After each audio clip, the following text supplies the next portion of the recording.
Hey, church. So I want to read some passage here, a couple verses from Ephesians 4. And as I do, let's just read it and then we'll talk about it. Get rid of all bitterness, rage, anger, harsh words, and slander, as well as all types of evil behavior. Instead, be kind to each other, tenderhearted, forgiving one another, just as God through Christ has forgiven you.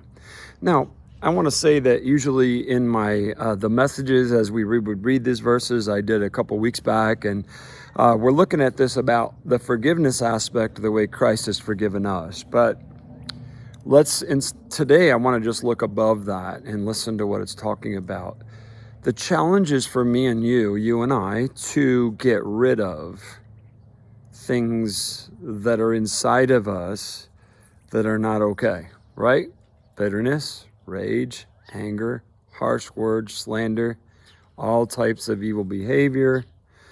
So everything and anything that is not Christ-like, because none of that is Christ-like.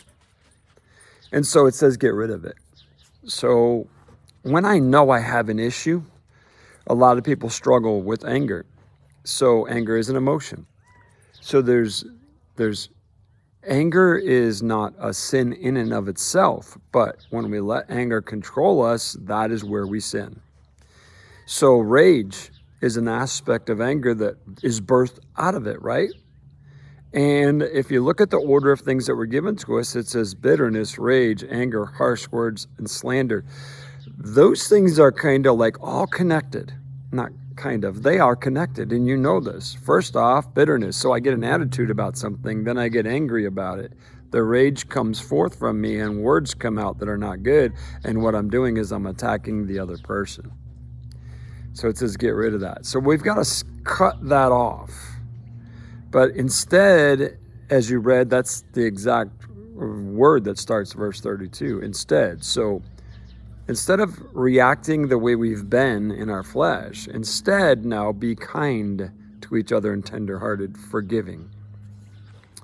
So it's not just good enough to be like, well, I'm self-controlled.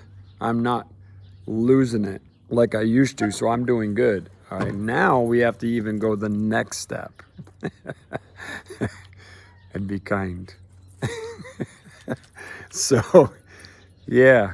So I want you to know that there's gonna be an opportunity today as you listen to this devotional. There will be an opportunity for you today to practice this. God is so good at that. He's going to lead us to these moments where you and I have the opportunity to do it God's way or our way. So let's do it God's way.